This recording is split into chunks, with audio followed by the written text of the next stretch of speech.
Though we are many, we are part of something. A force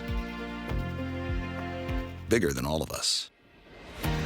Our distinct fingerprints collectively shaping and forever changing what makes UCONN, UCONN. Forever making our mark. Forever making UCONN a part of us.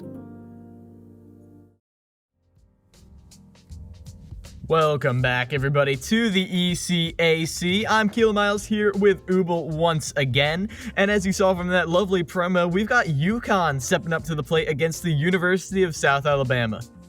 Yeah, starting it off, rolling right into another one with a couple of unsung teams ready to kind of battling it out in this match. 5v5, and it all starting with round one, which will be CSAL, or Som 2001, but CSAL from now forward, up against Bakakun from UCONN and University of South Alabama, respectively. Yeah, and yeah, here in the EGFC, hopefully this should be a good match because again, these teams have been a little bit slept on in the in their standings thus far. They're both a little bit towards the bottom, but as of recently, University of South Alabama has been on the rise. They're getting up towards the middle of the pack, so hopefully they can try to continue that trend. But we'll have to see as we're getting into the first match now. We're getting all the button checks out of the way. You know the drill, everybody. Yeah, coin flips, button checks, stage picks, all of that great stuff as it is getting underway right now from the University of South Alabama, banning Battlefield and Pokemon Stadium 2, which, hey, if your character's bad on PS2, acknowledge it, don't just say yes. Sometimes it happens. But we know CSAL is a Falcon player, correct. Unfamiliar about Bakakun, but you know, we'll see how it stacks up against. Falcon can be a notoriously swingy character. Either he destroys you or gets destroyed. There's no in between. So we'll have to just see how it goes and how these leads will want to start start the tempo and start the flow for their teams. Because with two teams that are kind of trending towards the bottom a little bit, opening statements matter a lot. 100% Ubel. As in general, I think it's better to start out swinging. It's better to put the other team in the back foot. Like, I'm of the opinion that aggression is broken in game and in what's it called? The format of EGFC. Oh yeah, in real life too. Yo, next time I'm in New York, put him up. But no. Either way, like, just making sure your opponent is on the back foot, that they're swinging, that they are panicking. They don't have time to think. They don't have time to think of why they're making decisions. They're just making decisions. And when they do that, they fall back on their habits, whether that be, again, in who they send in who their panic swaps are. It all comes down. Basic decision making is always down to forcing people to make decisions without thinking.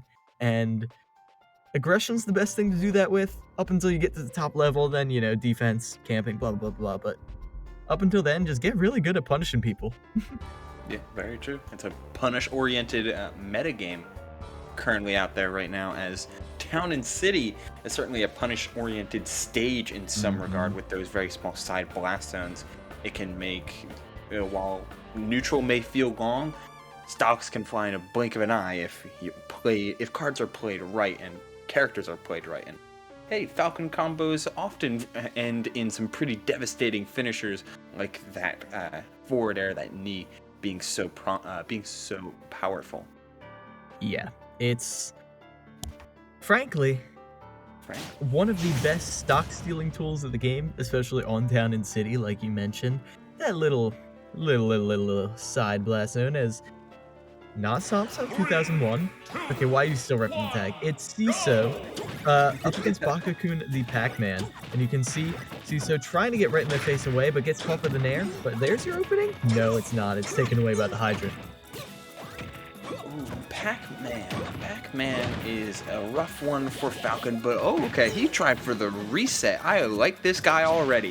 When you see this layout of town and city, platforms are your best friend. And if you have the mobility like Falcon does, you might as well try and put it to the test, but Pac-Man, while is no shortage of quickness himself, as we see him dash around using this apple for the most part in the start of the game, throwing a lot of these forward airs. It's been a scrappy pack from the beginning up until the very middle of this match. Just Bakakun playing at a very nice mid-range with apple and orange. With Seesaw not trying to let things slip away too far. The water boost! Holy milk, that would have been sick! Yeah, they're slipping and sliding all over the place. And now they're trying to keep gently nudging Bakakun towards the end of the stage. But with the bell out of play for the time being, they have a little more. Ooh, I like the attempt right there. But what did they even clank with? What was it? It clanked with the fruit. The fruit is still an active hitbox while it's well, it's an active. It's there while it's charging, so you can hit it. Awesome. Love to see it. Bye. Don't really love to see that. Or I guess you do if you're Seesaw, because now you can just uncork what Falcon is, and what Falcon and what combo characters really want, which is you at a low percent where they can swarm you and smother you, like you were saying, and in the pregame, really put you on the back foot. You cannot sleep on Pac-Man's defensive game, and Pac-Man's ability to play out of block is honestly ridiculous. A frame 3 nair, frame 5 forward air, some really good air drift, all of it comes together to make a character that's really good in a lot of facets of the game. Yeah, and you can really see Seesaw starting to heat up. I mean, after that initial combo from Bakakun, I thought it might be like, ooh, maybe not doing so hot. Then they got that parry on the hydrant into aggression, and I'm like, okay, hold on, they're feeling themselves. Yeah, they've got a really solid start here. They're starting to figure out what makes Bakakun pick defensive options instead of offensive ones, which is a massive change. But speaking of change, that reversal, he kept his jump. But if that could have been a back air instead, Bakakun would be still sitting pretty with a lead. No, he just missed it. He went too far, but amazing tech from Seesaw. Really playing this so strongly, never letting Bakakun get settled unless he's getting swatted away. And at 168, you do go rather far. Speaking of getting in there, Falcon kicks a bound. Yeah, he gets cut by that back air once again trying for a deep edge guard. Yeah, at this point, it is getting pretty dicey right now. I mean, Bakakun, how are they holding on to this stock when Seesaw has been smothering them? They keep getting these kill confirms, but they have more or less been ushered out of the kill confirm range. Like, finally you're able to get a raw back air and it's back to even. Yeah, and only 32%, like, this is plenty manageable if you're able to find it. Dash attack into forward tilt on the hydrant. 43% now, but there's so many pokes that Pac-Man can hit you with, so many little scrappy spots. That up smash, the anti-air, nairs, and forward airs all abound. Oh, the extension could have been crazy with the up tilt. You're trying to really drag Bakakun onto this platform. They love these water pushes. They love it so much. They're using it more than Bakakun is, but unfortunately that's not going to come into play quite yet. I love the up smash though into the forward tilt to get the proper angle on that, but the up smash really just beats out your landing completely. Now you get the stomp, but you can't quite connect it into the knee. Unfortunate. No, there's a grab, but you can't get that punish either. It's all slipping away from you, but Seesaw has you off stage. Are you getting edge guard Pac-Man? Not today, you're not. Yeah, Pac-Man notoriously difficult to edge guard. He's seeing a back throw. Seesaw trying to edge guard again. No, this time playing a little bit restrained, just going for the stomp 2 frames. This shouldn't result in a stock though. Resting on this platform. Back again he goes. This is the layout that you want to see if you're trying to push off stage. Having these extra platforms for extra distance is really good. But these platforms should be going away sooner rather than later. The Falcon kick, okay, hello? The burst option right there. You're used to Falcon moving down, you're used to him moving forward, but you forget about the diagonal burst option too. And it's all about those angles at the end of the day. Yeah, I really want to bring it to a fact here as we see... okay, a little bit behind on my... So we're going to back up a little bit. Let it play. Let it play for a moment. Right about here, right? So in this kind of spot, we would see Seesaw, excuse me, I was reading the name on screen. Seesaw come down with like a landing nair instead, nair or down air, just kind of using Falcon speed. Thank you, production. Really appreciate that. Seesaw would come down with like a nair or a down air as these kind of ideal starters for Falcon at basically any percent. But at 155, those don't really lead to anything. Maybe you get nair hit 2, and that can start taking, that can really take stocks at this percent because it is so massive. But not only is mix-ups comes with moves and situations, it also comes with timings. And the little stall on the Falcon kick led Seesaw to be just a little bit unprepared as he was coming down with a landing. As he was coming down in position for a proper punish on a normal landing aerial. Not so much with the Falcon kick, as we see just almost a forced SD there, I would say. Yeah, I'd certainly agree with that one. As Seesaw starting to heat up a little bit, but Bakakun did not make that easy for them. We talked about Captain Falcon because they're the sort of initiator in a lot of these scenarios, but in quite a few of them, they were not. Bakakun was coming in with the massive punish game. I mean, they were getting like 55% combos. Like, that's not terrible. I mean, there's some crazier stuff you can do with Galaxian extensions, but like, still, just juggling you across the ground with apples and oranges, not a bad way to start your day. No, it's balanced breakfast right at the start. And it's interesting how he, and I really like that you brought it up, because he wanted to play a different Pac-Man from the usual game plan, really adapting to the matchup right from the get-go, because he knows that Falcon wants to be in his face. So if you're able to rely and extend on earlier fruit, you don't need to take as much time setting up. Instead, you can take that time analyzing your opponent and getting into scraps with Pac-Man's surprisingly strong frame data. And what a frame data it is, too. Oh, yeah. I mean, what's your favorite Pac-Man move that people say is busted? I think forward air is like the objectively right choice.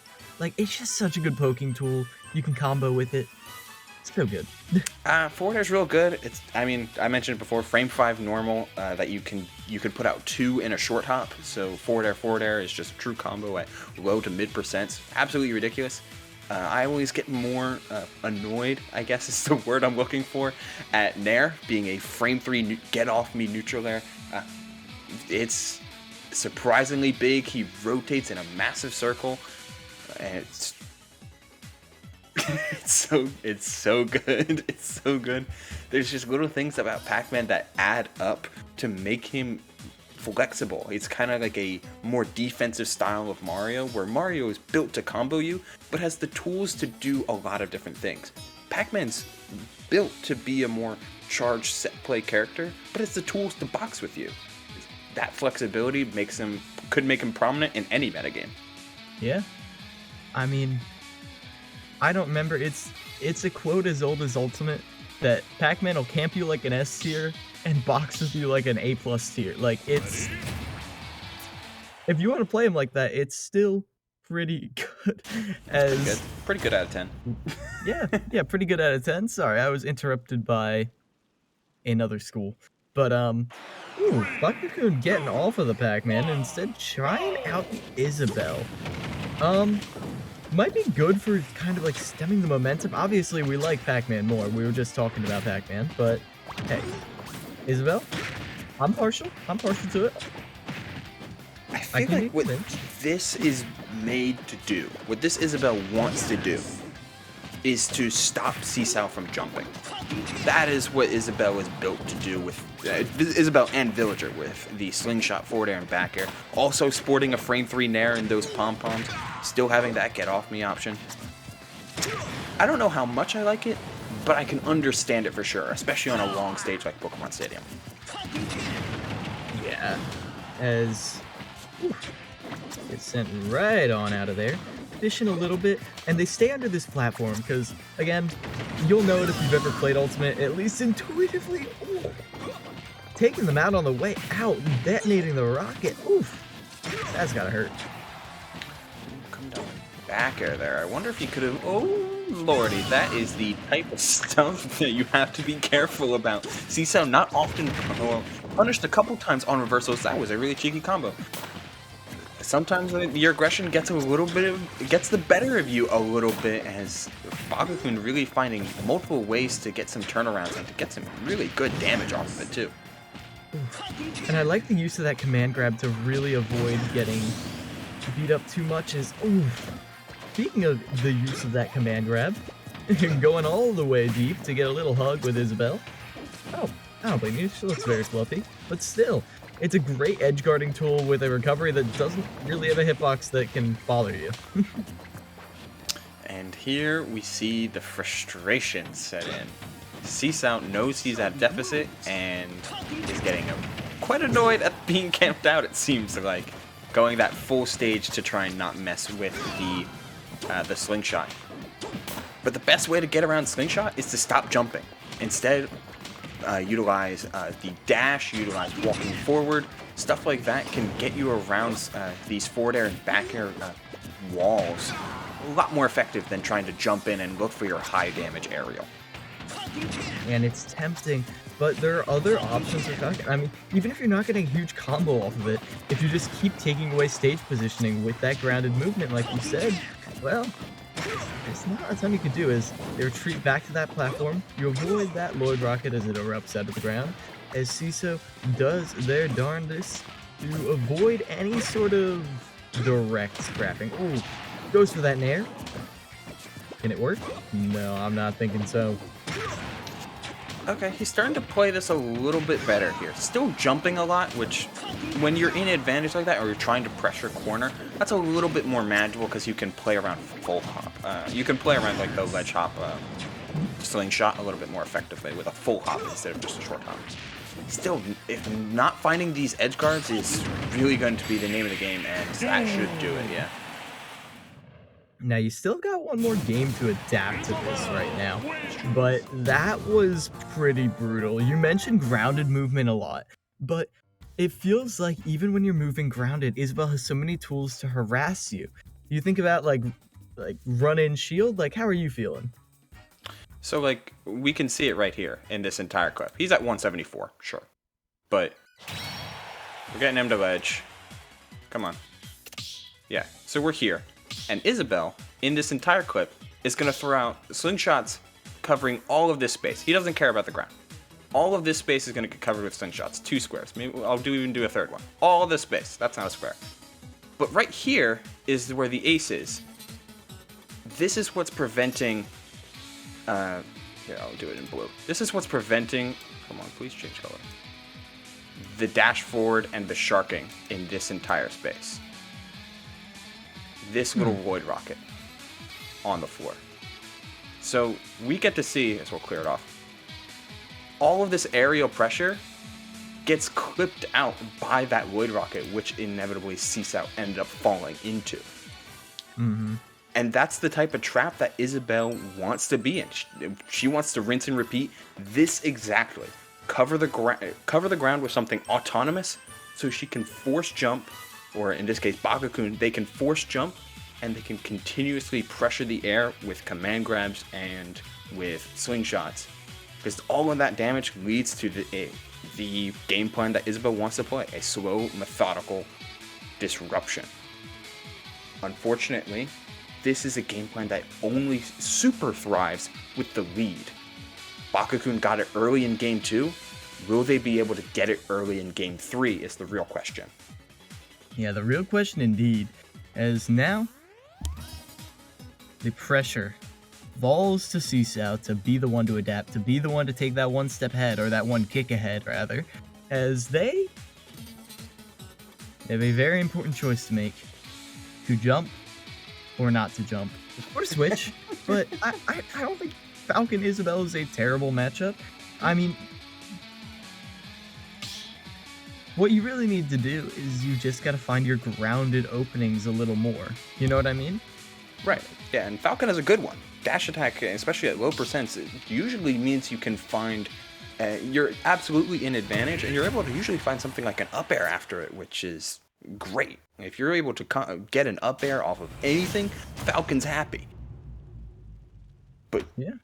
Nets. Okay, the character swap. This is a completely different matchup from when we started. Now, though they are still yellow and blue. That is true. But I feel like you were saying how like it's so hard, you want to be in the air. Isabel wants to force you in the air. I feel like Ness's movement and the speed at which he can get back down to the ground means he's a little bit more okay with being in the air with Falcon, who's flying forward without any hitbox protecting him. Yeah, I mean, that's very true, right? Like, sometimes jumping and being in the air is just good in Smash Ultimate. Having a frame 3 jump squat or having a lot of moves that can clank with and be active can purely be enough to stymie that game plan if you play your cards right. And at the start of this game, Seesaw, the change is all coming up aces. Yeah, they have been finding so much. They've been just going all the way off stage, finding the clutch little forward air, and then, well, they've just been so clean with it. I like that cute little jab on their shield. It's like, come on, do something, do something. I know you want an air. I know you want an air. But then they don't give it to him because intelligence. But that is something you are going to get given. Again, that Lloyd Rocket is tough for a lot of characters to like really deal with. I mean, obviously short hopping over it like that is an option, but it seems to be a real thorn in Cecil's side.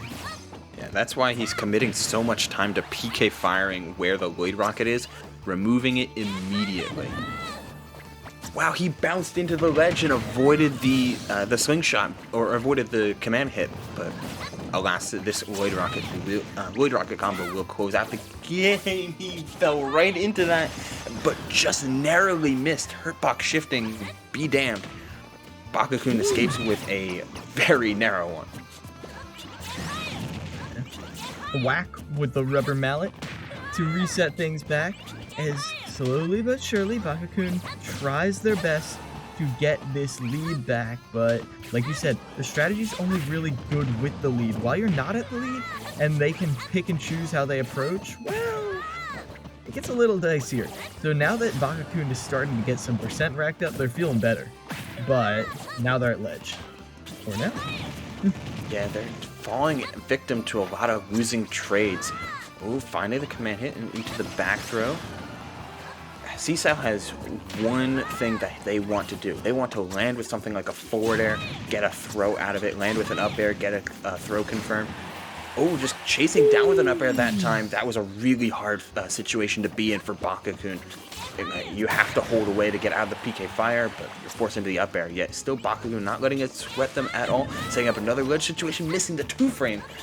But he still is able to retreat to center. Really nice stuff from Bakakun playing to the stage. Overall, just reflecting on this match overall, yo, that was perfect. That is what they've been wanting this whole time. They're like, I know the matchup. I know what I need to do. And that is the momentum swing you need. Just like that, Bakakun has the lead. And they get the falling nair too, 62%. This momentum swing bubble. It's absolutely insane, but you cannot count out just how good Ness's strings can be. Yet whenever Bakakun feels in danger, he knows he has a Lloyd Rocket planted, and keeping an eye on that is incredibly precise. I love that air dodge, this time air dodging in, crossing up the direction Seesaw wanted to go, but that back air calls out the jump. This is getting incredibly dangerous. Neither one of these characters, especially Heavy, going out for the edge guard, doesn't get it with the yo-yo. Okay, Bakakun again, narrowly escaping, but the back air out of shield. That'll do it for Seesaw, escaping with a narrow one. An incredibly good game, but crossing up Ness's shield and playing around Ness's shield can be so dangerous because you have to watch out for up air, nair, and back air simultaneously. And in that game, or in that final moment, it was back air that closed it out. Yeah, with that, I mean, it's a little bit of a heartbreaker. I was kind of rooting for Seesaw. I mean, I'm not really rooting for anyone. I'm rooting for whoever is winning, but it was just like a really nice battle of adaptation. That entire like, you know how commentators, especially, I fall into this trap all the time where like you just say, oh yeah, maybe you should just switch characters as if that's better than just adapting your gameplay. Well, sometimes switching your characters actually does provide like a really intricate like war of counterpicks, and I love to see it. Ultimate's a game where, wow, that was a really deep pocket. Just sorry reacting to what's on screen. Ultimate can be really a game where a counterpick meta can just kind of work out. That's why many players, including some of the best in the world, play 2 to even 3 characters. Like Leo with his Church 3, Joker, Byleth, Aegis, Spargo, Cloud, Aegis, etc., etc. These 2 characters that go together and glue together to not only to their playstyle but also to each other cover matchups. Pac-Man Isabelle often may be seen to do similar things, but it seems like the way that Bakugan wanted to play, their Isabelle was a lot better at stifing out jumps and doing better against fast fallers, while their Pac-Man played a much more of a grounded approach. In the same vein, their Falcon was all in for Seesaw, all in all the time, but the Nest was able to counteract slower playstyles and make a lot more off of single hits should their combos not go through. Yeah, I mean, Seesaw right there on the Falcon, you say all in, literally, they were going in so much that the water was just giving them a boost to go in faster and find more waves in. Like, it was like a boost pad in Mario Kart. You're just like, okay, you drop this, I parry it, and now it's mine. Like, Correct. I love to see it. It's good. Like when tools like Hydrant or items that can be spawned are neutral tools at the end of the day, even if they're spawned by one character. So if you can figure out how to use Rob's Gyro against him, Diddy's Banana, or Pac-Man's Hydrant, it's another testament to the matchup that you can learn to greater and greater effect. Yeah, I mean, anytime Pac-Man dropped the Hydrant on top of you, like, they would just get the parry. And like, does parrying the Hydrant when it's dropped on top of you, Pac-Man can still drift and everything, does that even do anything? It doesn't stop Pac-Man, no. But what it does do is A, stop you from taking damage, and it puts you in a position where you can damage the Hydrant immediately. And Hydrant can only take what I believe is 13%. So if you're able to get those 3 extra frames to put out a hitbox on it, you can knock it off earlier and disrupt how Pac-Man wants to use his own tools. Yeah. And also, besides just, you know, the very tangible advantage of taking away Pac-Man's tools, it also is just an intimidation factor. Yo, True. Online, players are terrified of parries, especially like, you see accidental parries all the time, you see some purposeful parries every now and then in clutch moments, but when you have a consistent parry like that, even on something that's really easy to parry, like a falling Hydrant, it's still like, you get hit by it, and if you're not ready for it, if you're not at that caliber of play, you're like, they're parrying. They're moving at on a different speed. Like, They've unlocked the next gear.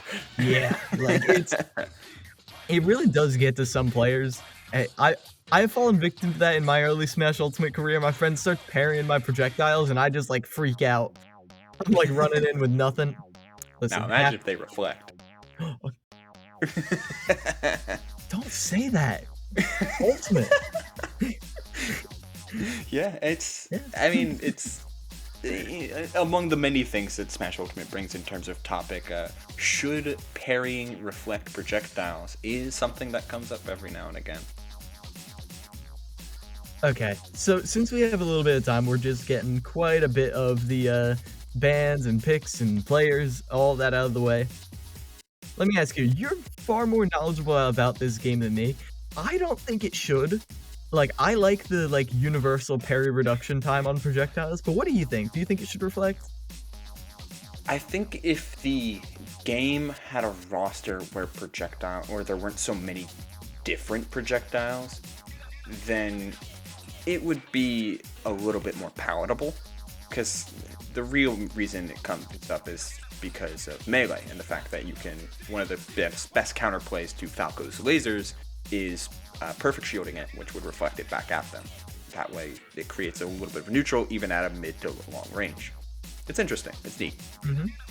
But with how Ultimate works, projectiles function in so many different ways, both offensively and defensively, that it feels like you would remove that dynamic entirely if parrying did reflect projectiles. So yeah. I'm not currently about it with how this game is built. And the counterpoint is that you can shield off of any moment in your dash outside of your initial dash. So you could choose to play projectile games slow, walk forward and block, or find ways, get the space to start your initial dash and then move forward quickly and still have time to put out block. Mm-hmm. There's still plenty of counterplay around, not to mention characters having reflectors built into their kits. Yeah, that is also very true. There, again, in a game with a lot of projectiles, there's going to be a lot of reflectors in things you would never expect. Hi, Kazuya. But, At least Kazuya can't do his own reaction. I don't believe it's actually possible. Kazuya has to read a projectile being tossed out to reflect it. All right, I'll give you that one. But it also reflects at the strongest scaling in the game. So, like, you know, fair trade. Yeah. Kazuya's reflector is the highest reflect damage scaling in the game. I believe Sephiroth's is the highest damage scaling pure, but Sephiroth's isn't a reflector and Kazuya's isn't a counter. Thank God no one plays Kazuya. There's a couple.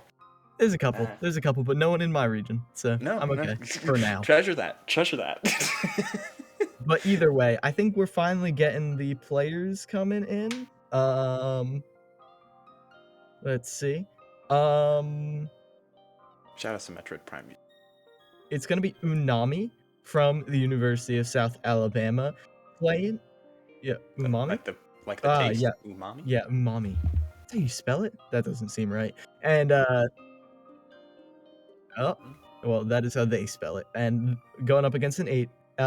Umami is going to be playing Aegis, and it is going to be a little bit of a button check, but either way, now we can finally start talking about the Cloud Pyra/Mythra matchup, one that we have seen before.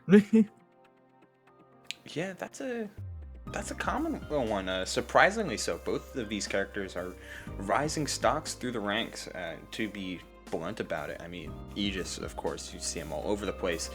Honestly, one of the easiest characters to pick up and to feel good with. And if you take the time to learn them even a little bit or have background knowledge and gameplay in Smash Ultimate, they're incredibly solid to be added to your kit. Yeah. And same thing could be said for Cloud. Very true. I mean, Pyra/Mythra is so good that it forced an entire new generation of players to learn what the word frame trap means.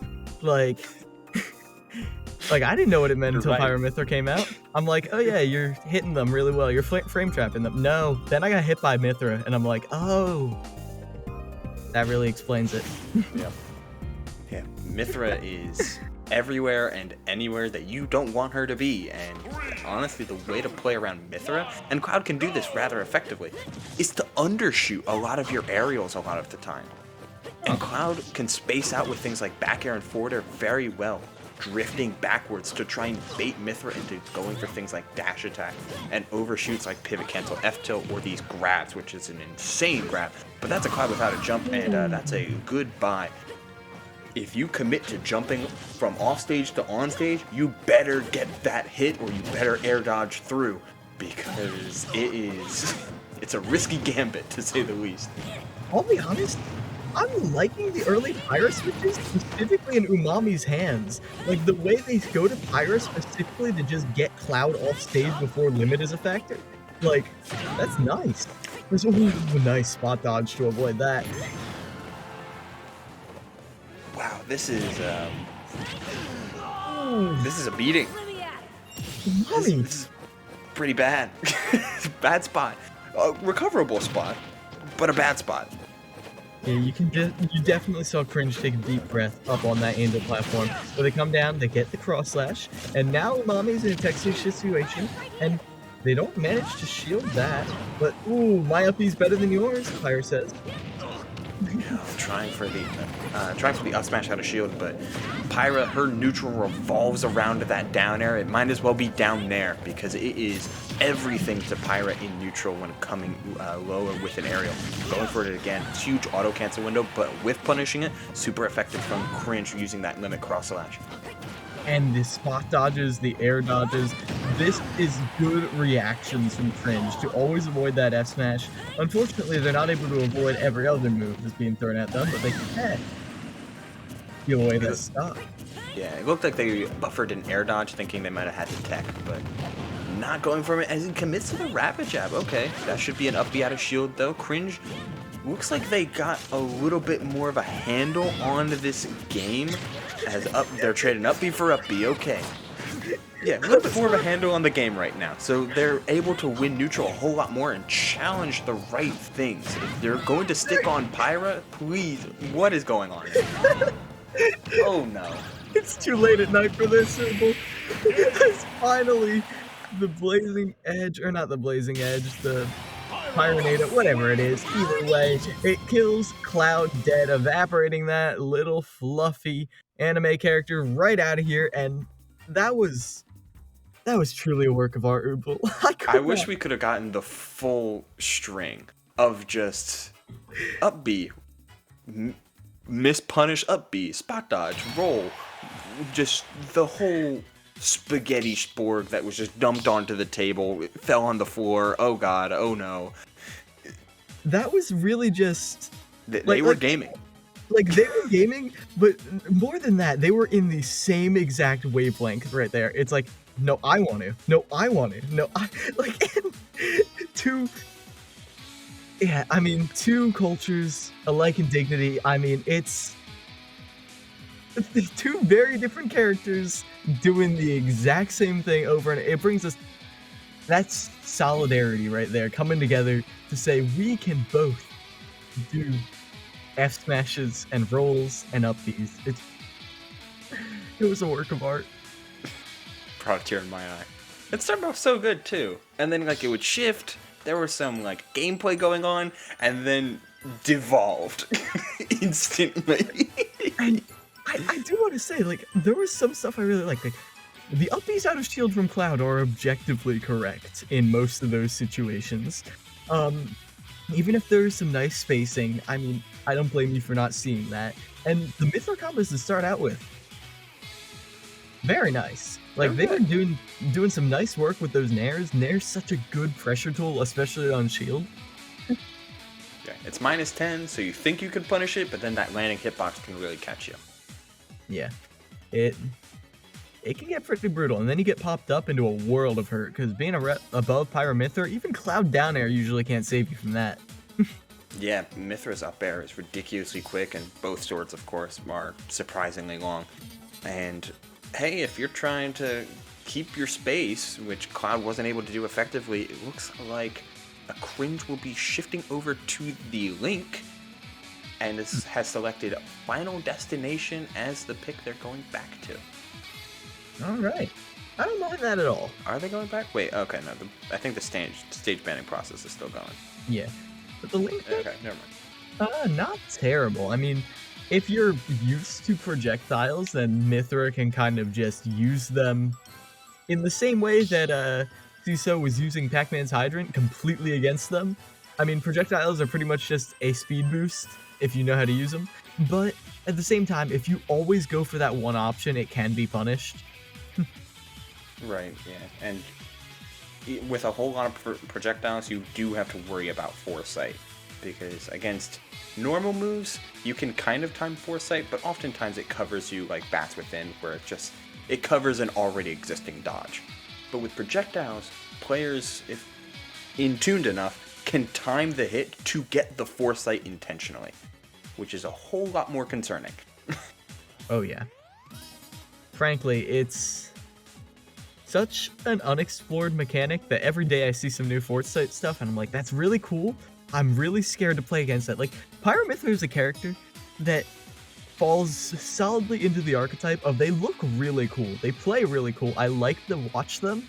And then you play against them and you're like, oh, I understand now. Like, it is very oppressive with the length, the speed at which they throw out attacks. You need to find a way to shut down, and we'll see if Link is that way for Cringe today. And it's a hard one for sure. It's a reason they are so good. It just feels so dominant in so many phases of the game that if you're not consistently edge guarding this character and finding stocks off of it, the on-stage game, I mean, it's been said before, and I'll say it again, Mythra spawns an advantage. And, well, she's certainly staying in it right now, but now Pyra's up to play. You're going to avoid that back air, though, so not going to get sent off stage. And a nice tech right there on the up B to get you right back into stage control. It seems like Umami's a lot more comfortable playing Pyra, and I can understand why. Pyra is a lot more of a...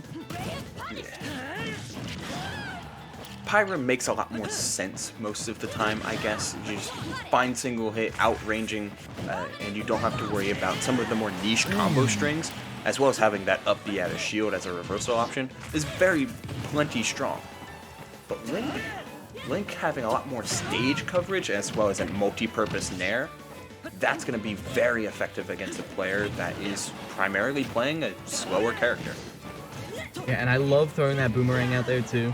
Really just disrupting Umami's gameplay as Umami dips way too low and gets hit by the reverse hit. They got back from that. Pyra's crazy macro hands. It's hilarious sometimes, to be quite honest. Oh, but that up B was crazy. Okay, Cringe. Now punish the knows the matchup. Really mean, but as Umami is able to just get the rollback on the stage. That was a nice interruption on the side B though. Oh. In general, Mythra's recovery is doing, well, not so great against that bomb. However, it's not always there in time. As now, just fishing for these back airs. It's such a good move in Link's kit, and even though you're using it excessively, now why not? As this is the second up B reversal that has gotten Umami's stock. If it fits, it ships, and it's something where if Umami's not patient enough, you kind of get flustered and overwhelmed in your own right by the quantity of Link's projectiles and how good both the range and the quickness of some of Link's buttons are. I mean, you mentioned that back air. Of course, we're seeing plenty of nair. That grab connected. Hello. 168 though, and this looks like Cringe much more in his comfort zone. Like the Cloud was an experiment, but the Link is practiced. Yeah, no, they definitely have a lot of knowledge of all the setups, but a little preemptive on that up B out of shield. You gotta remember, that's a big old sword you're swinging at. As that forward tilt, it's just very nice pressure, but once you commit to an over-committal option like that side B, it's almost punished, but immediately reversaled. I mean, you really can't stay in advantage for too long against Mythra. But, ooh, it doesn't matter if you're in advantage.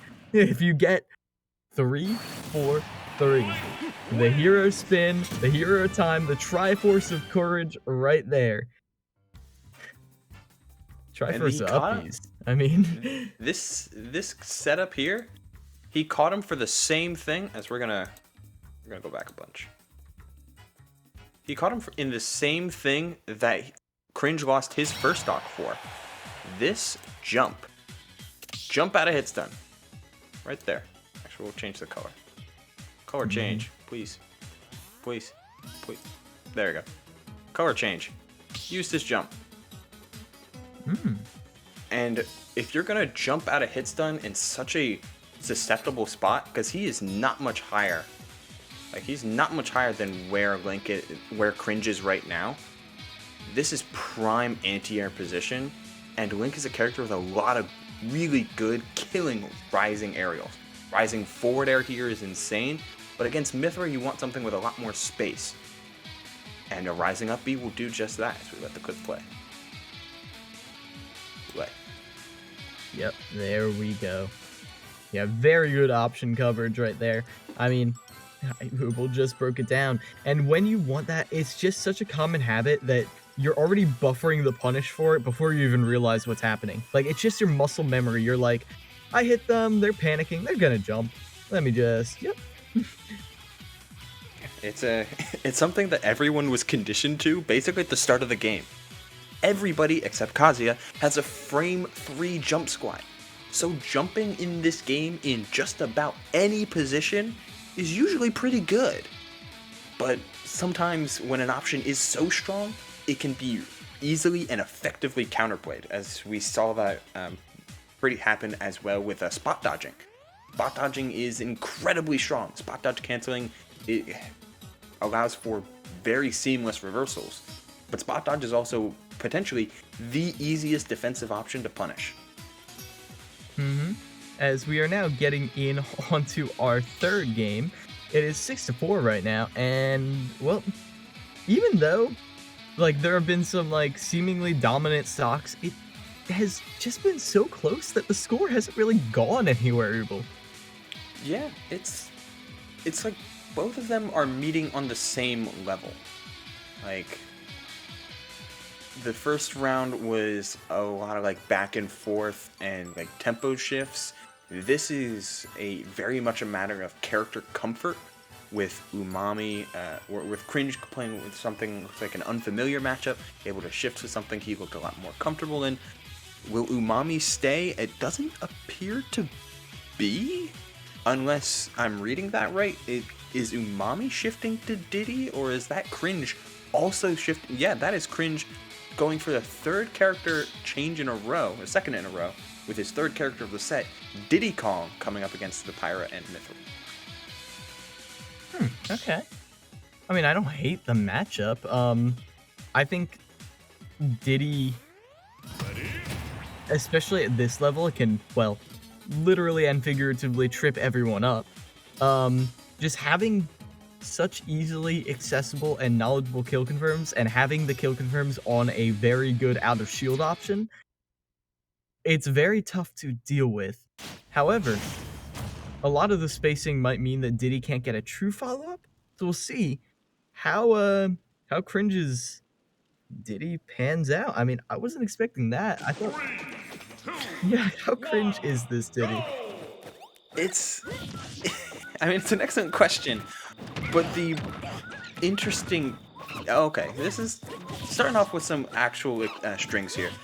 Diddy Kong can be a little bit harder to counterplay, just being by the nature of being a little bit anti-meta, like you mentioned, having a banana out of shield. But Mithra does so well into Diddy Kong if played correctly, because you have a disjoint for the monkey flip, and you have the speed to overwhelm Diddy Kong in his best element, which is neutral. The Pyra here is an interesting start, which is why I like to switch back to the Mithra, and if you can play, the more you play Mithra, the harder it's going to be for Diddy Kong. That was sus. Yeah, well, when you get caught in that roll situation, sometimes, again, even though against Diddy it happens 12 times a game, you still panic when it happens. Yeah, fair enough, right? Little ledge trump right there, but not much comes of it. Instead, Cringe is just slowly but surely dominating the neutral. I mean, you completely control the ground game, and that command grab, I think, is even more impactful than the bananas. Very true. It's a lot more. It is a lot harder to counterplay, and it's a burst option, command grab, or potential hitbox, depending on how they want to play it. There's that dash attack across stage, and dash attacks like that are going to be premier for breaking through that zone that Diddy Kong can really set up. But if you're not able to find a stock here, like, I kind of want to see him dash forward, but instead of these dash attacks, go for something like a down tilt into up airs or into forward airs. That will be potentially a lot more rewarding at these high percents. Instead, he falls victim to yet another banana confirm. Now Umami, after winning the game 1, is down to the last stock, and well, it's not looking too peachy for them. The down throw up air, and in general, just the shield pressure into the grabs. You can shield as much as you want, but Diddy Kong actually does get stuff out of grabs. So, that's gonna hurt. And, a little ambitious, don't you think, my friend? As UCONN getting the 3 stock adds 5 points to their total, winning it 2. That's 11 points. UCONN just... Oh my gosh. That's big. That's a big turnaround for many of these games that had been so close, having a definitive, de facto, we got a massive lead can prove dividends as we got 3 sets remaining. As you mentioned, 5 points in a big bunch can be hard to overcome when you're just winning 1 point a game. Yeah, if everyone else just goes even, then this kind of cringe advantage that they've got is just going to carry them all the way. I'm sorry, you picked the name. Yeah, he did it. He did it to himself. He did it to us. 4-11 for the University of UConn. 11-4 at the moment. As LK, I'm not sure if we have a rule document to people that aren't currently playing in the bracket or in the event in the league. But basically what comes down to the format for this crew battle is that it is a 5v5 played in best of 3s, where if you win the best of 3, you get 2 points, plus you get an additional point per stock you have remaining for each game that you win. There's no total that you're trying to reach. You're just trying to win more points overall than your opponent through each of the 5 best of 3s. Yeah. And it's a little bit confusing, but it's the kind of format where you watch it for like 1 round and you're like, okay, I see. Like you hear someone say it out loud, but now that you've all heard it, everyone in our dear audience, now you know. And now you can pay attention next time points are awarded and you're like, I understand that now. Yeah. As we do have Cozy Wrath and Red Rhino coming in. Now Cozy Wrath, I'm not gonna try and remember that one. But Red Rhino, is Red Rhino new? I think Red Rhino is actually a brand new player, unless everyone just changed their name. Like, Umami we had seen before, but I know for a fact that University of South Alabama, very new, not just to EGFC, but also Smash in general, having a Smash team in general. And so they had said in their interviews that they were doing a lot of recruitment efforts. So it makes sense that they have a lot of these new players coming in like Cringe. Yeah, new blood is always more than appreciated in every facet of a competitive scene. This is a Mario Kart song. Sorry, just no, it'll bother me. But either way, like having new blood into scenes and into competitive environments is incredibly important just for survivability and health, which is why you should always support events like these. Thank you all for watching, and thanks to all of our players for showing up. And make sure as well, as things slowly start to come back, to support your locals in your local scene, whether it be at your college or around your area. Supporting your locals helps keep the Smash Ultimate scene or whatever game that you're in, from TCGs to other fighting games to shooters and more. It helps keep the scene alive and helps appreciate your TOs. So make sure to support your locals, guys. Yeah, and while the striking is still getting underway, I just want to double down on supporting your locals. So many good TOs. They put their blood, sweat, tears, soul, kidneys, everything into their tournaments, and well, they don't need to do that, and many of them do stop doing it if it doesn't seem like people really need it. So hey, if you want to keep your scene alive, go to the locals. And hey, if your only experience with Smash is through Wi-Fi tournaments, trust me, the environment of a local is so much different. I once made it to losers finals of a 25-person tournament by gentlemaning to Nick All-Stars a day after it released every single game, and I got wins. And listen, it's a local, so no one can say anything. That's the kind of stuff you get, so be sure to check it out. You can have a lot of fun at locals just by enjoying the environment, and even if you're not always like hard committed to becoming the best player in the region, in the state, in the world, because that's not the dream for everybody. Going to locals though can still make you great friends, and you can have a great time. As we're just now, button check. Yep, getting into the button check now. All right, so genuinely, we do not know who these characters are going to be. So, like, that's why we're, shilling for locals for a little bit. We just need to get some data on these players because, it has been a while. Some players we haven't seen since months, or I personally haven't seen since months before the holidays began, and some of these are brand new in the spring split, which is how we got on the topic of new blood to begin with.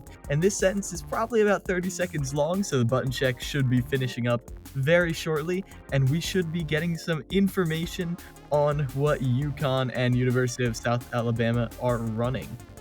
And we've got a couple of blonde anime boys. A lot of anime today, but either way, a lot of JRPGs, I should stress. We're going to be getting Shulk and Cloud come up for the pair. Cloud being played by the University of South Alabama's, I believe it will be, University of South Alabama setting out Red Rhino. So Red Rhino will be the Cloud, and Shulk will be Cozy Wrath. Mm-hmm. Let's see who we got. Yeah, Red Rhino. Well, go ahead. Yeah, brand new talent, and again, University of South Alabama, like they were like 4-4. It's not bad to go even in a league like this, and so if they had a roster that helped them go 4-4, and then they got new people, I'm actually quite excited to see that. Like people like Cringe, who, I mean, had one little bit of stuttering and then came in swinging. And then we're about to see how Red Rhino holds up as well. So let us see as we're finally getting into the game. Honestly, I've come around to that. That's my favorite Shulk skin now. The like reddish hair. Mm-hmm. I can vibe with it. But either way, get some information from Starkami in the chat. Red Rhino was here last semester, but hey, second semester here and making the most out of it, and making the most ease with some of these upbees out of shield. I mean, I don't hate it from Shulk, but it's one of those options where it's a little bit slower than you want it to be, so it's best to save that for a little bit later, especially with Smasher Online, and that resource management is going to be the cornerstone of how you want to play Shulk. When you were talking about those spot dodges earlier and how good of an option it is, and how, well, it can be such a good option that people are always reading it. Well, maybe Red Rhino is not quite there yet, but if you keep doing it, then Red Rhino is definitely going to catch on. As you grab that Limit Cloud, throw them up into the air, and just, that Blade Beam is coming. The limit's running out, and they need to use it. Blade Beam. He wasn't able to switch. That's a whole lot of unfortunate right there. He didn't switch to Shield Art in time. So they swapped over to Speed Art to use that extra airspeed buff. The down angle forward smash gets a ton of damage. Unfortunately, Speed lowers your jump height, but Smash Art cleans up the difference nonetheless.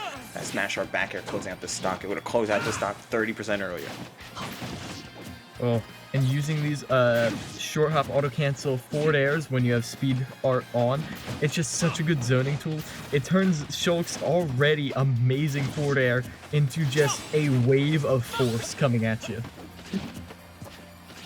I almost want to see Cozy Wrath do a little bit more, how do I put it?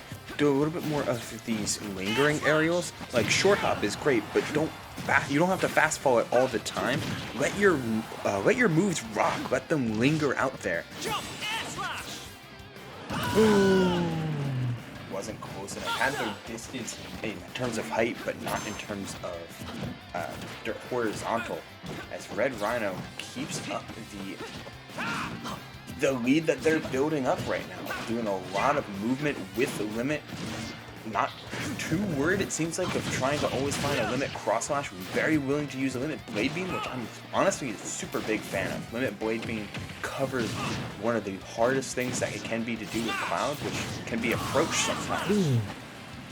And here's the thing, Cozy Wrath, with the right string right here and the right gimp, you could easily bring this back, but instead you're being juggled by Cloud, which is where Cloud loves to be best. And you can't even get the shield grab either because of that big old Buster Sword. Now you're in a whole world of hurt. The back air on shield, that's going to be pretty safe, but hey, a jump out of shield, that's pretty safe too, considering you got jump guard on. Oh, survives because of the Buster Art. You take more damage even when you're hit in Buster, but your knockback is still reduced. Spacing on that back air with nothing left is at 160 now. It's real tight, and this lead is massive for Red Rhino, but you said it. You could just find a couple fairs off stage and okay, you know. Yeah. Didn't hold shield all the way through. And with that, I mean, your lease on life was already kind of expired, but hey, you hadn't been pulled over yet. But eventually you're bound to be caught by something. But it really felt like Cozy Wrath, after those two SGs, those two wake-up calls, was really starting to come into their own. So going into the next game, I'm expecting it to be a little bit cleaner. Yeah, it seemed like they were picking up a little bit, got over some nerves, really was able to execute on offense fairly well. It was defense that really shot them in the foot. A lot of air dodges back to stage, a lot of holding in and rolling, a lot of spot dodges, as you mentioned. It's whenever they panicked, they were holding the shield button, moving the stick. Which Cloud has a lot of innate coverage and built into its kit. His sword is really big and him being very fast lets him maneuver around the rolls and spot dodges and air dodges very effectively if timed right. And it looked like Red Rhino was getting a beat for it as the game progressed. And they were able, as now Red Rhino, they're able to get this short lead. But Cozy Wrath did ST a couple times. You can't let yourself get too cocky. You gotta take some time to really figure out what the how to put. Sometimes when you're up against a player like this, maybe the resource management isn't totally on point. You gotta think, okay, how do I put them in scenarios where they're gonna mess up? Like, you could, like, play a little more fishy for grabs and just put them off stage where they can mess up. Like when I play against a player, or I mean just characters who have up Bs that maybe aren't the most precise, then I just put them off stage and give them every possible chance to mess up that they can, and anytime they do, I capitalize. Right, I mean, it's the most volatile part of any platform fighter. You are quite literally only allotted so many resources when off stage, so doing that as many times as possible it'll get you results if you are persistent with it, which is the key to many edge guards, to be honest. The best edge guarders in the game are players and characters that know how to use their resources or have a multitude of resources to stay out there for longer. And Cloud, while he can't go super deep, can very much punish below ledge. The same thing can be said with Shulk, having that drop zone forward air be so devastating. Yeah, and Cozy Wrath's getting serious now. Off of the orange hair onto the black for Final Destination. It's time. No more hair dye. There into the grab. Oh, finds the forward air after. Okay, that's not a true extension, but could have been crazy. Yeah, these full hop forward airs and these short hop forward airs are just doing the work that Cozy Wrath wanted to do, and as well as these air slashes, now that they're later in percent, are moving.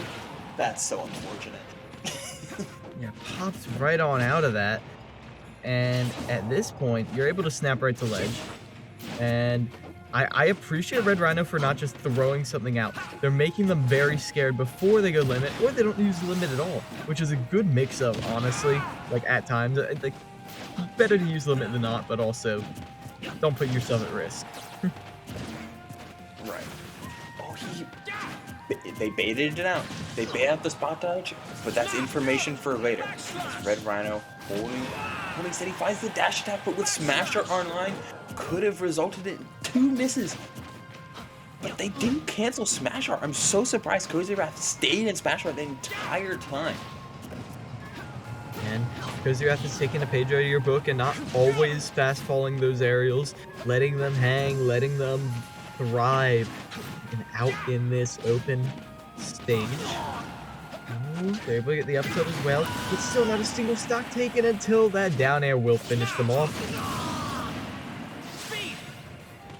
Yeah, up tilt is a insanely good anti-air. And today, put Smash Art online and stocks start flying. Coming with the speed up forward, there should be a grab down throw F. Oh no, a little bit too high, I suppose. Oh right, because down throw only combos with Buster Art. Never mind. Very true. As we see, combos with Buster Art. Pretty good.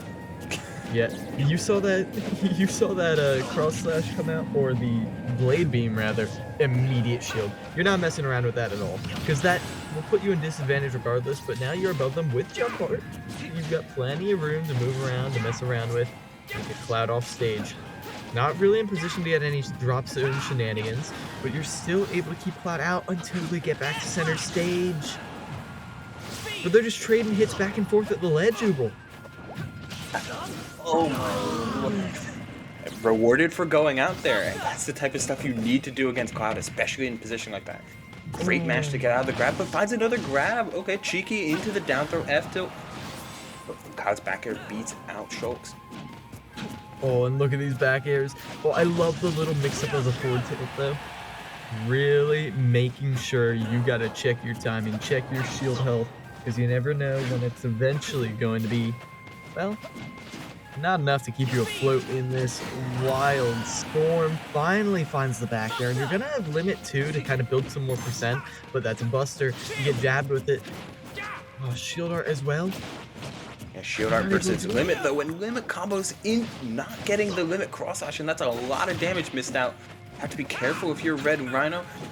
Finds the up tilt, missing the up air, but the jab follow-up doesn't work. Oh yeah, that neutral tech just got him out there. Play beam. Yeah, able to get the up B out of shield. And Cozy Wrath once again takes us to a third game. Lots of game threes of this entire crew battle. We're on the third set, and I believe every one of them went to game three. As this is a hard one. You grab ledge, Shulk's in smash art, holding shield. You wait here too long, a forward air will hit you while you're on ledge.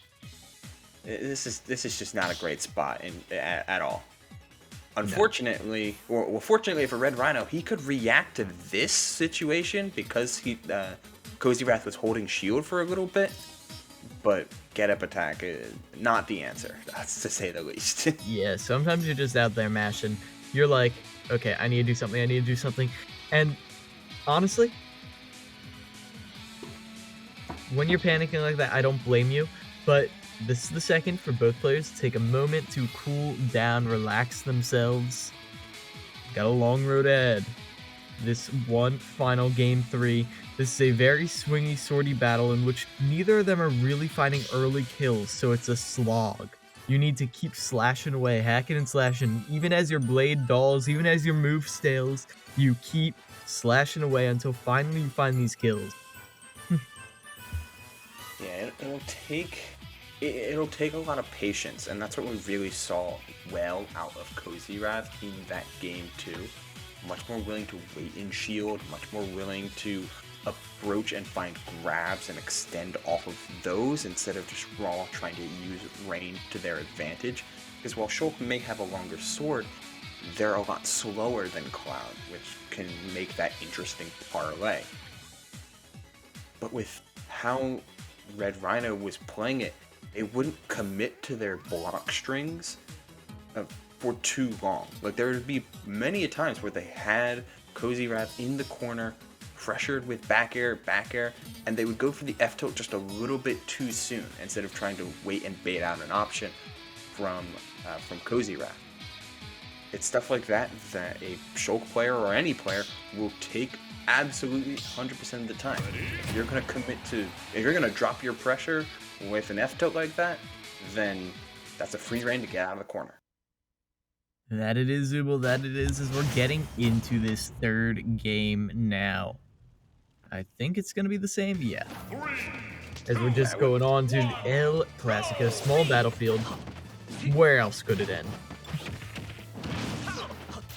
I mean, I don't hate it. It's very neutral, which is an interesting pick overall. But with the bands being Battlefield, Yoshi's, and the town, you're kind of starved for stuff that really takes Cloud over the edge, and Cloud excels in neutral anyway. So you can go for it at a stage like this, assuming that you can contest Cozy Wrath in a consistent manner. But Red Rhino, a little bit behind the 8 ball at the start of this game. Yeah,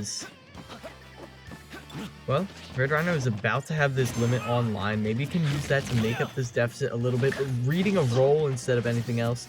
I appreciate that, not going for an unsafe shield option, but now you're on ledge against Shield Shulk again, or Smash Shulk again. Roll that forward air.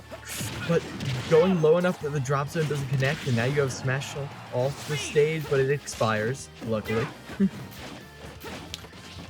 And there's a couple key habits that both of them are starting to pick up on as that dash, that F smash counter clanged with up tilt, but that's a dead Cloud.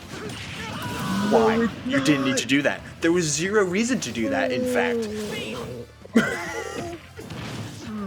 Well, Cozy Wrath getting cozy with their friend, I suppose, but...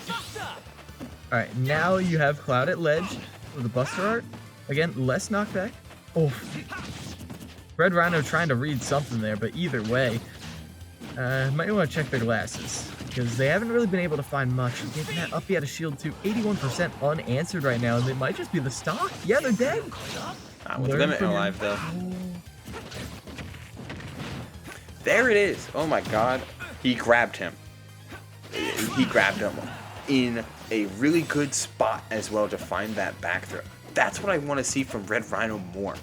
They have been really committed to trying to scout out rolls and defensive options, which is amazing, but sometimes you need to force the opponent to do that, and finding those grabs is going to be key, because now Cozy Wrath starting to jump a little bit more, can feed into Cloud's jumping game. Dash attack not going to kill quite yet, as we're just fishing for that up tilt. You're at the point where a lot of your aerials might kill. Up throw, not going to be enough. Oh wait, yeah, it's not up throw that kills. What am I talking about? Well, finds the forward, finds the back air though. Chance for another back air? No.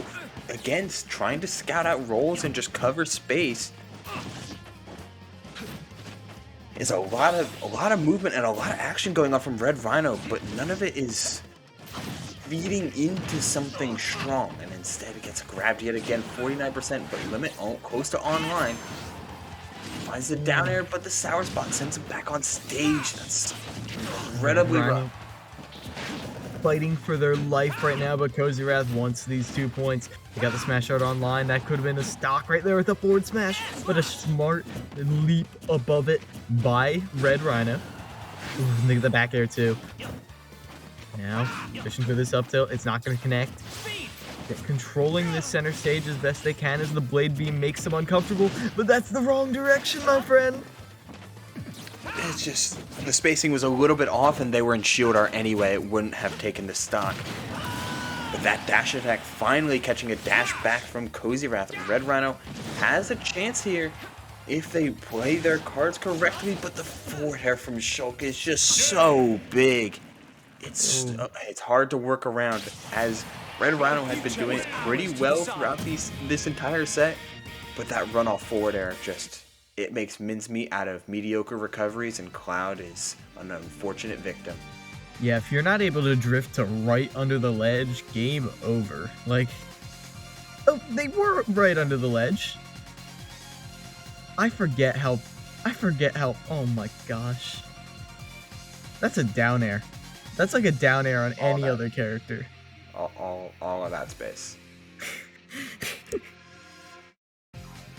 Huge. Huge. Big. Big? Oh, I see. My oh my. As we are moving on to our next players as we speak.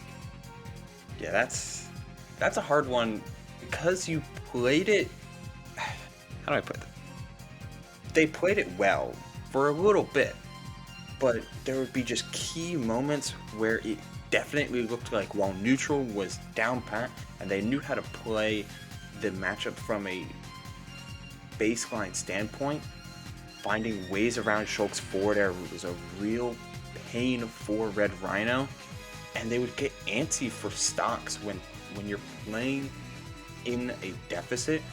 Sometimes you just have to take what the opponent gives you, and Cozy Wrath was giving Red Rhino grabs, but Red Rhino just flat out did not take them.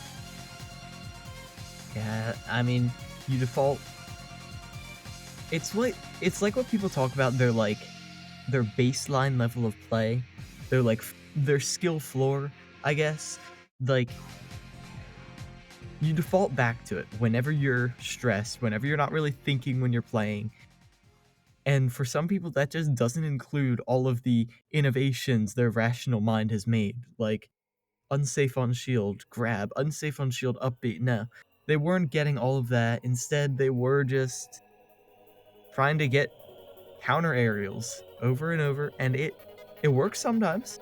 Like I said, you do have the neutral on sometimes. You just don't take everything you can get. It's a real shame, honestly, but when you fiend for dash attacks as a kill option, when you're burning limits on roll reads that completely whiff, yeah, you're losing a lot of ground on that. And it's a real shame because I really do have a high opinion of Cloud's throws. His grab is bad. His grab is actively probably the worst grab in the game. It's frame 9, it's very slow, it's very small. Doesn't really get him anything true. But what Cloud's throws do is they set up positioning so incredibly well. Back throw can set up tech chases on platforms. Up throw gives you potential juggle situations.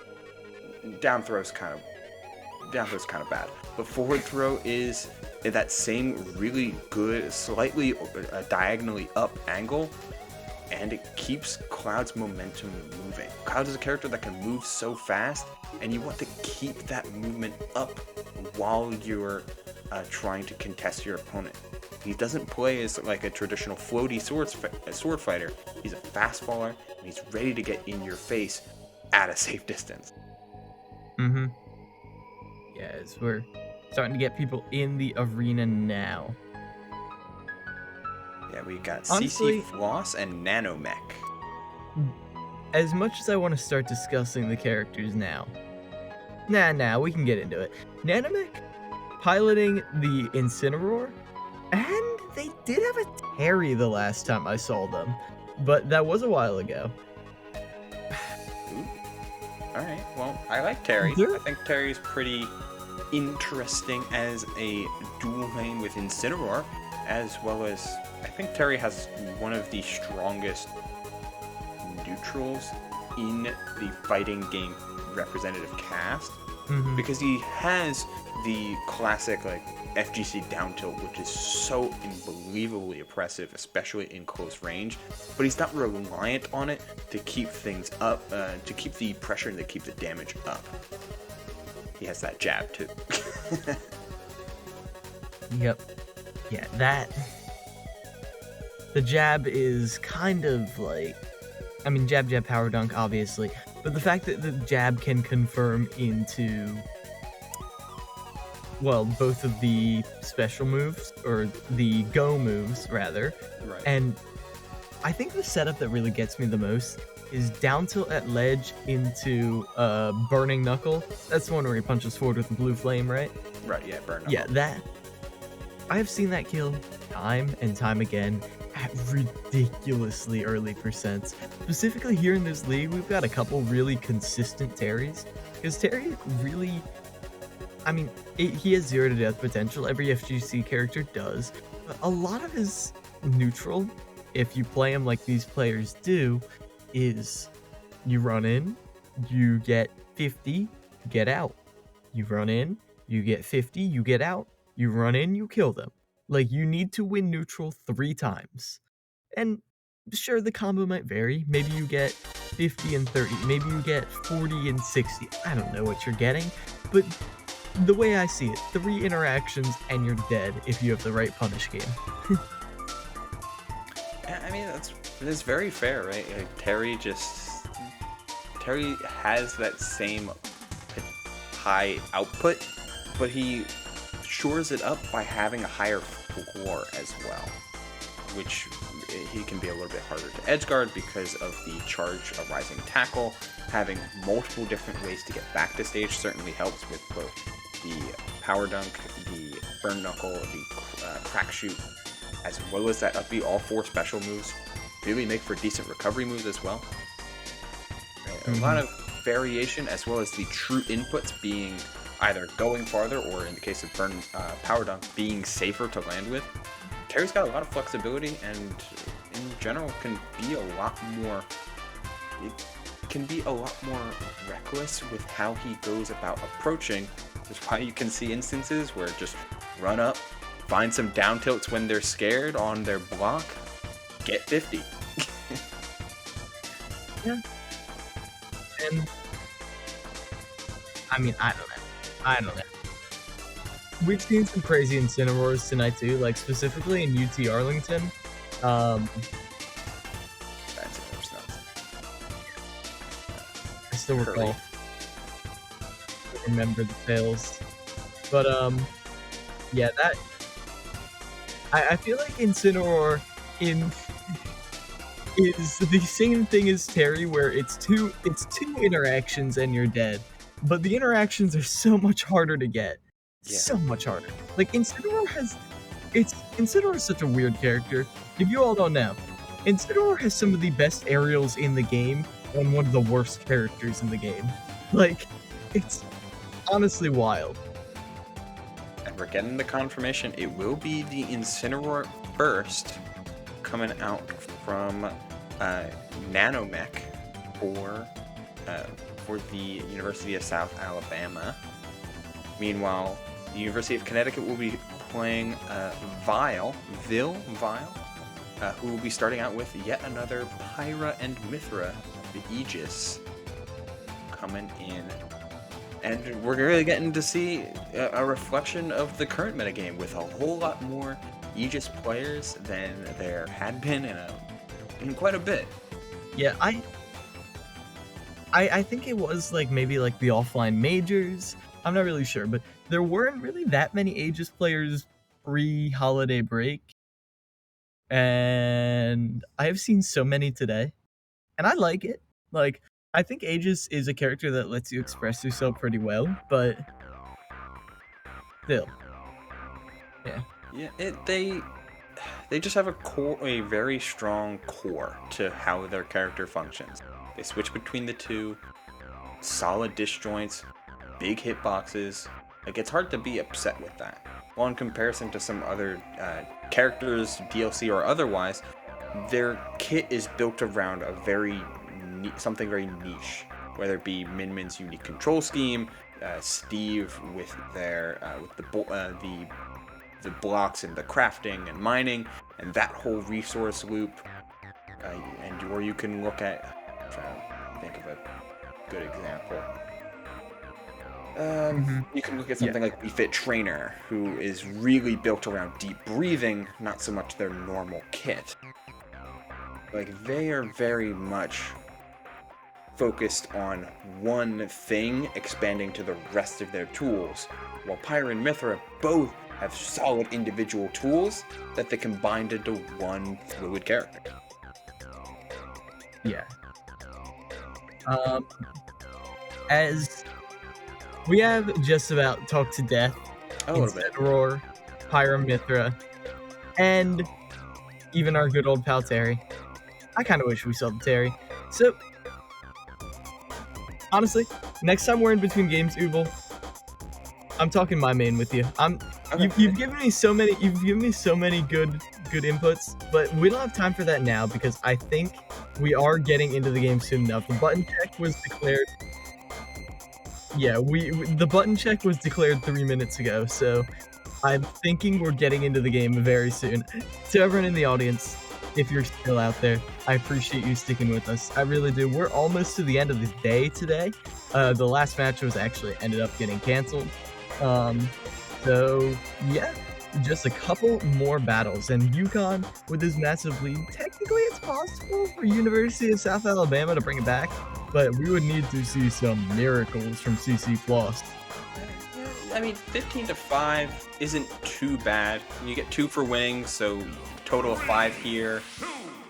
Well, you would need one of these games to be a 2-stock to get a total of 5 here and 5 in the next set. Cinnamoroar, though, it's definitely easy to snowball, but it is extremely hard to dominate a game with Cinnamoroar. That being said, yeah, I love the Nair as a good ledge trapping tool. Yeah, it's just such a strong hit. It completely resets the situation, and the only other option besides just going back into the same situation is side being, which Incineroar has such strong tools to punish. Love that high recovery. You know that when Pyra goes out there, they want 2 things, a forward air or a down air. Uppy avoided both of those exactly. Yeah, able to avoid that right there. Ooh. That blazing end though. Oh, that covers the ledge beautifully. Yeah, scooping up all of those high recoveries that Nanomech had gone for multiple times over, and despite Nanomech starting out very strong, just starting to get I didn't want to say it, but just starting to get tier checked. Yeah, maybe a little bit. But ooh, that forward tilt. Honestly, I've been watching IBDW stream Pyramithra.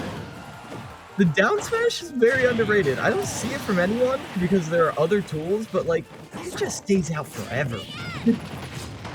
What I find the best part about down smash is for both Pyra and Mythra, but more particularly Mythra, is the fact that while it is quick startup, it helps cover tech in as well, which Mythra loves to put opponents in tech situations.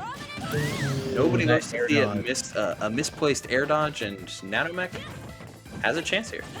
Has a chance to keep their team in it. And that's setups like now an even chance. With that little interaction, touching a bit, but dropping shield earlier. Maybe it was a poke. Either way, you avoid that huge forward smash. Now the rapid jab gonna reset this situation back to neutral, but with Pyra controlling underneath this platform, it's so hard to really get in. And nice forward tilt right there. Yes, barely able to get there, mistiming the blazing end to really stop them. And oh no! Tragedy. He parried it too. He parried it too. The parry's not hard there, but that's an incredible opportunity for a punish that just goes awry. And were they out of the arena? Okay, they are connected in the arena. That's good. Okay. They will finish up the game. Well, it happens to the best of us, everybody. What is there to say about that? We've been going for a while, Ubel, and this, I mean, it really did feel like you had Incineroar at kill percent, you found the win condition. How do you feel about that blazing end on ledge? Does that actually just stop Incineroar from recovering at all? No, not entirely, because Incineroar can still... It stops the high recovery because the downward part of the cross chop is highly interruptible by many a move. But it's the rise that... It wouldn't stop him rising. So the blazing in there covers high recovery especially well, as well as horizontal recovery with the Alolan Whip. And in general, Pyra is really reliant on side special to maintain a lot of the space that Mythra holds just by being Mythra. Hence why side special is used just so frequently for Pyra. But as we saw the score change, that is University of South Alabama taking that game with a 1-0 victory, keeping them in it with now a 9-point deficit. That's doable. in 2 games, that is definitely doable. All they need is a dominant performance here as they get the stages struck, and we're going into, well, a Sin Error. Most likely, I mean,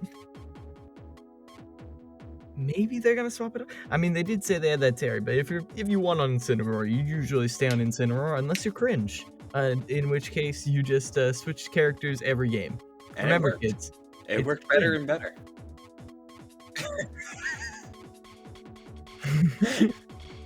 His name is his name is Cringe. Their name is Cringe, and they won. They won pretty good. It worked out for all. It worked better each character they went. Just the Cloud kind of got bodied, then the Link won a close one with a couple hard reads, and then the Diddy got a 3-stock. Sometimes it plays out. Sometimes it does play out like that. But we get to see how the end of this plays out, and with a 9-point deficit and a potential like this, we have to assume to make up this, they need to win out. They can't let University of Connecticut win again. You have a potential for guaranteed 2 if you win this game, with, let's say, one point more. That knocks it down to a 6-point deficit going into the final match. You would need 2 2-stocks to tie the game. Hard. And then we would go to overtime. And who would you send in? Like, I would assume it would be Cringe, right? Like, it'd be pretty cringe. Oh, wait, hold on. It'd be pretty cringe if they didn't send in Cringe. Cringe really seemed to perform the strongest. Though, however, CISO also is the player that took it over what seems like the player on University of South Alabama's strongest performance thus far in Bakakun. So, would you want to run back that match? That did come down to the wire. Hard to say. Yeah, I mean, and CISO seems like a pretty momentum-based player. So after winning, coming back and then having to run it all back again, that might be detrimental. So, hey, again, it's possible. Let's see if they're able to do it here and now. I'll grab you and I'ma throw you. Incineroar is. You could argue Incineroar is not even a grappler. Like, he has a command grab, but yeah, you could argue. I could argue. We don't see many grabs coming out from Nanomech besides this one. Besides the command grab side special, he's not getting much off of his throws. He's instead just finding raw hits that are quite strong. Please, you can shield the entire thing, but it does not jail you. You do have to continuously hold the shield button. Yeah, and that's tough to get used to if you're not used to fighting Pyromether, but Nanomech does end up getting the stock right there. CC Floss sending straight off. Remember, CC Floss goes down here. Nanomech, I mean, a 3-stock right here. 5 more points on the board. I'm not saying it's happening yet, but not impossible for sure, as the trade with the grab is huge. Mashing and get caught by the dash back into the side special from CC Floss, who really needs this stock soon. Finding it down to getting out of that shield pressure, and another side special. Really, really reliant on it in order to maintain this space. Down air. Jump away into another side special, and there's Nanomech trying to take more space, but it's hard to catch down. It's hard to catch anybody as Incineroar, let alone a floatier character like Pyro. Get the grab like that. Ooh, nice, looking very nice right there. I love that tornado to just sort of, cover the entire ledge. Pretty common option, but hey, probably not going to get beat out by much. Though with Pyra, Oh, yet another grab. Okay, it really seems like CC Floss really wants to hold shield for longer than he should, as the down air into the up air. Yeah, That's a true combo for a long percent, as that will take the stock as he dashes into the side B, but it misses the sweet spot timing, which potentially could have taken that stock, though finds the revenge. And there it is. The Darkest Lariat, such a strong DPS-esque option, and with the revenge on deck, that's certainly taking that stock, and Nanomech really leading the charge here for a potential comeback for South Alabama. And right now, oh, now you've been putting, oh, I thought they were in that tech situation, but they slid off. That's very nice. Yeah, now, the DI might have affected that if he was holding away or perhaps down and away to land on the platform and slide off. Ooh, but he's got that roll read anyway. ooh, and now on ledge. Oh, I like this as a regrab though. Instead, getting the reversal, that was a really nice sequence of CC floss right there. But now you're back on ledge again. Bit of an unfortunate situation, but hey, you get back to stage scot-free, and now the forward tilts, that's what you're fishing for. You got disjoints and Cineroar doesn't, and you are abusing that. That angle is disgusting. Yeah, it really is. Even if it didn't even take the stock on raw output, but Pirate and Mithra, they combined together are so strong, but their recoveries aren't the greatest, either of them. Ugh, gross. And at this point, UCONN, massive lead right now. I mean, again, you gotta remember, let me double check the standings, but if I remember correctly, yeah, UCONN is not doing well thus far in the season. And by not doing well, I don't know if they've won yet. Uh-oh. Yeah. Is South Alabama going to continuously play spoilers as... It's very possible. It's a very... Angle. Gross. Yeah, as... Here now, we'll have to see. I mean... Final combatants, right? Like, this is what it comes down to. University of South Alabama, I mean, 5 points, not really unfeasible. Like, that's a 1 extra point, 2 extra points, and you win it outright.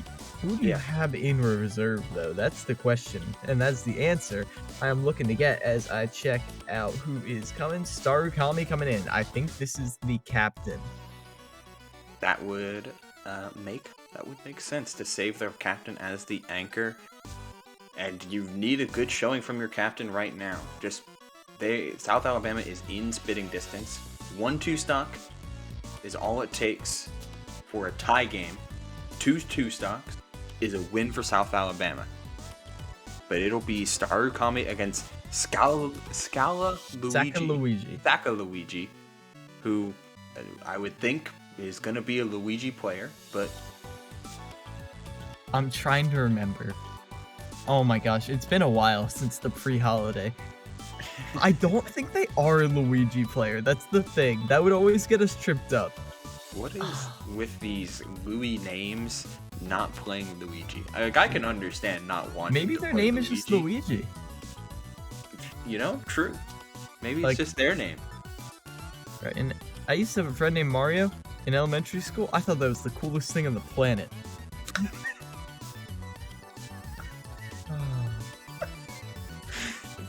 Wow. Yeah. Wow. That's... But yeah, it looks like Starukami is rocking the Lucina, which, hey, same name. Nice to see that. But consistency, then.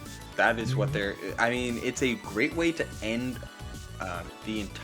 end a crew battle, especially in a position like this, because you want the game to you want the game to be controllable and not get out of hand in either way.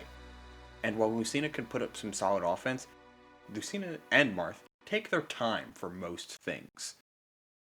And that kind of playstyle works really well at the end of a long battle, to where you can just go stock for stock and stock for stock. And even if every game ends in a 1-stock loss, you still win. Yeah. Yeah, you do. But Sephiroth is an interesting. Well, let me tell you. Sephiroth will be who Saka Luigi will be playing. Let me tell you. I've been working on my Lucina for the past few months, and my best friend plays Sephiroth. So I have been playing almost exclusively Lucina Sephiroth for a long time. Not exclusively, but that has been the primary theme. So let me tell you, this matchup's wacky. The biggest thing, Sephiroth's counter does things to me that I cannot explain. Big. The hitbox on that thing, I still maintain, I think Sephiroth is a pretty fair character. I like Sephiroth. I think Sephiroth's counter is maybe the most DLC move that has been thing. Like, oh my gosh. But I do love side B setups. I love side B. I love the art of side being someone, and it's like, okay, it's combo time. I just need to figure out how to do it. Sephiroth has a lot of cool stuff. I'm a big fan of this character. I do think they are, especially from when they first come out, they aren't nearly as strong as for when they were first released, at least in the eyes of the public. But I do think they're absolutely extremely good. They just play differently from a lot of other characters in this game, and it's the fact that you honestly have to go around and just raw utilize Sephiroth's speed without pressing a button sometimes. With the occasional Shadow Flare, it's a lot less committal than most of Sephiroth's other buttons. Yeah, Shadow Flare is a... Oh, go ahead. The thing about Shadow Flare is... While it does come out fast and it does hit you, you can almost treat it like Falco's laser in Melee, where you can like take Shadow Flare, attack Sephiroth, get him in disadvantage, keep him there, and then be ready to completely nullify it. Like, it's not the like stuffing out tool that people treat it like sometimes. It has its key uses, and if you're able to tack on Shadow Flare's mid combo, say off of things like down throws or off of up throw setups on specific platforms, all of that is extremely good.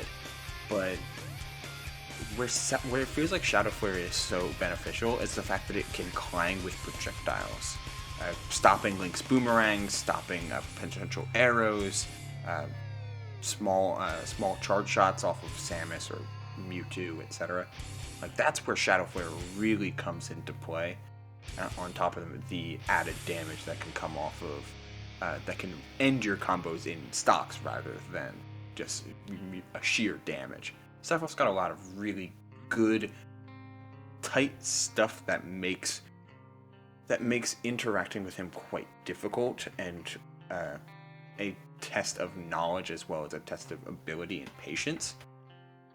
But at the same time, that same fine line that Sephiroth can walk can easily tip in the opposite way, because he's very tall and he's very light.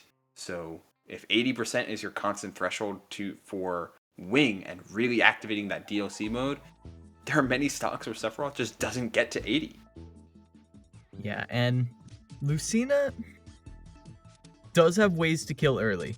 And especially if you are over-reliant, there are a lot of Sephiroths, and I'm looking to see how Saka Luigi plays, who are very over-reliant on that extended up B, especially reversing it at ledge.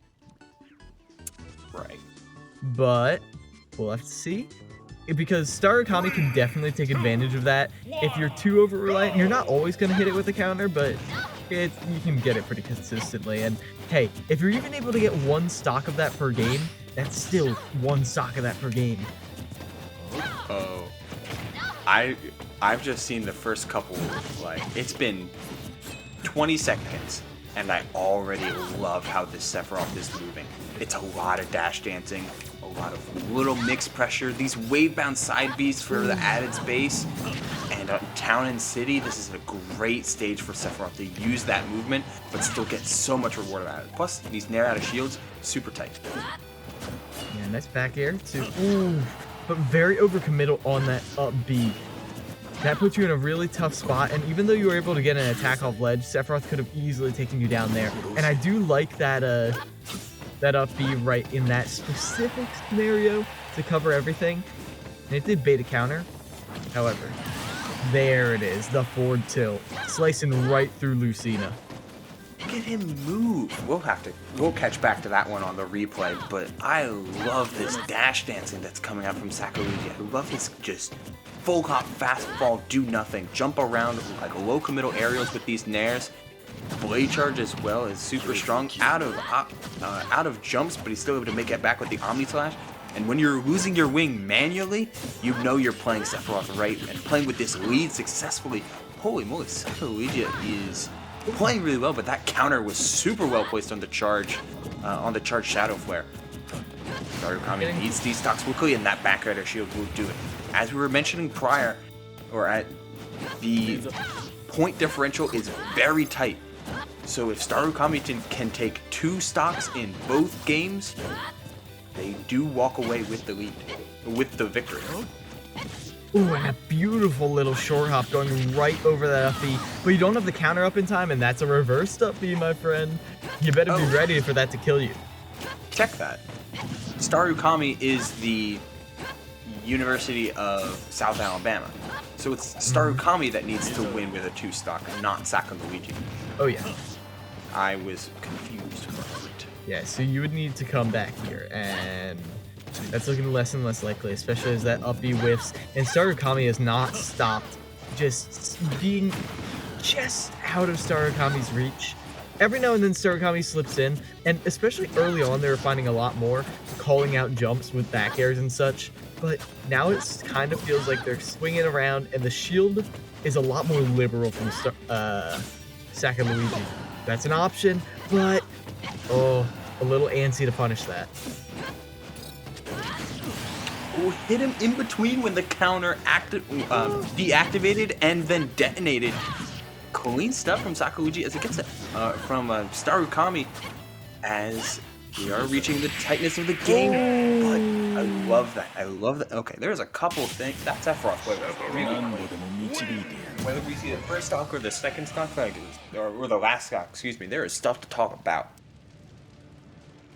All right. Well, that's a perfectly spaced tipper right there, but dropping all the way low, that's option coverage. We're going to back up a little bit. So he gets this fair, right? Right here, he's going off stage here, and this fair, even if this fair doesn't hit, slowing down Lucina to avoid the range of Dolphin Slash is the main thing about edgeguarding Lucina. So as we see, this fair, and the fact that he was just here in general, forces Starukami to pull back ever so slightly. But you're also Sephiroth falling with you. So Starukami makes a pretty smart play here and decides to recover high. But this high recovery was baited by Sakaluigi because he went from here to here with a very nimble fast fall. Because they wanted Starukami to do this in and of itself. And you mentioned it before the game began.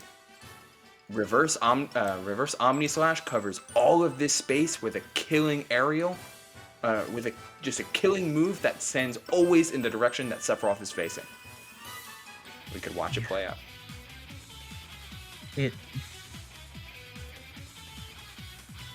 Reverse up B.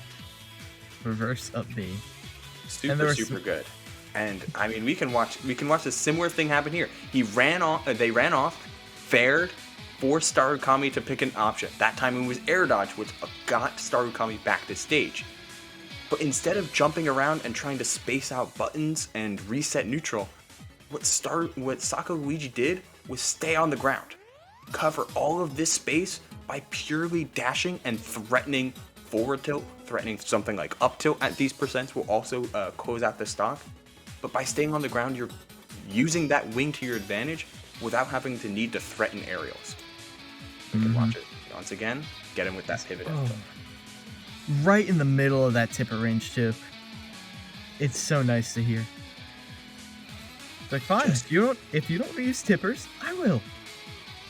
Yeah, these sweet spot range, managing sweet spots is so crucial with Sephiroth, whether it be the tip on things like forward air or the slash range on F tilt, and it catches Starukami right in the heels. Yes. Starukami, one last stage to try and make a comeback. It's going to be PS2, and the players, they're getting into it now. If they don't win it here, it's over. And the University of South Alabama gives UConn their first win of the season. Obviously, you want to win, and more than that, you want to, not lose. 3, 2, 1, go! Unfortunately, 10-16 though, that's, again, still very doable. Double 2-stock ties the game, but now it ties the entire battle. But all you can hope for now is a tie. Well, that's not true. You can 3-stock once. There is a path to victory. But it's looking tough. It's looking very tough. Oof. Forces an air dodge right there and almost has time to cover it. But instead, oof. They also didn't have the wherewithal to immediately forward smash there. And I like how they're not going for the charge up B to try and, kill them like that. Because they might get a kill, but that also just, if you go for it every time, it opens up such an avenue to just drop down counter.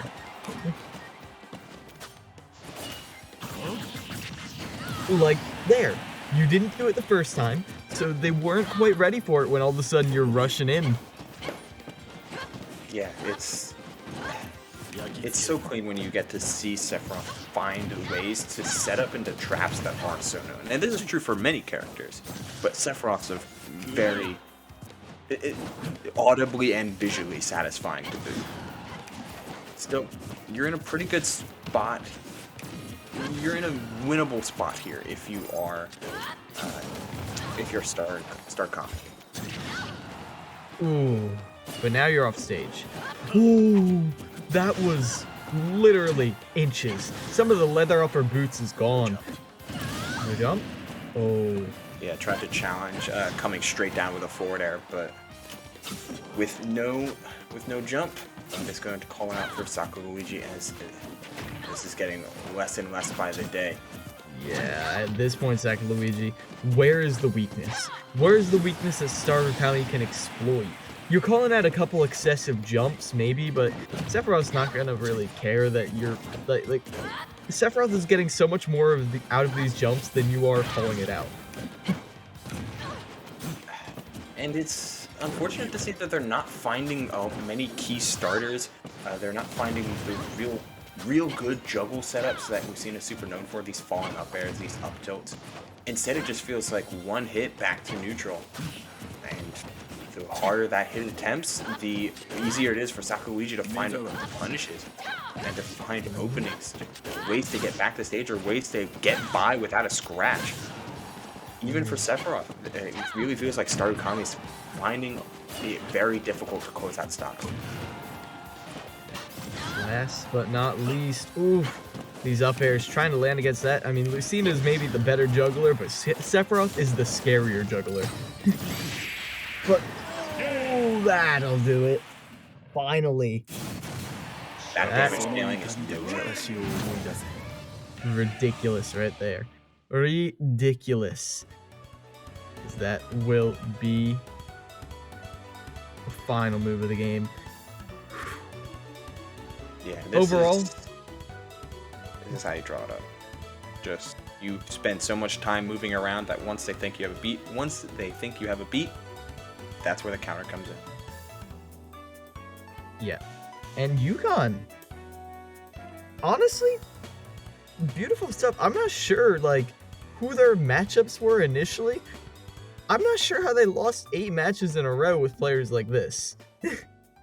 Yeah, I mean, it really was built up to be some of the, players and teams scraping while on the wrong side of the win-loss record.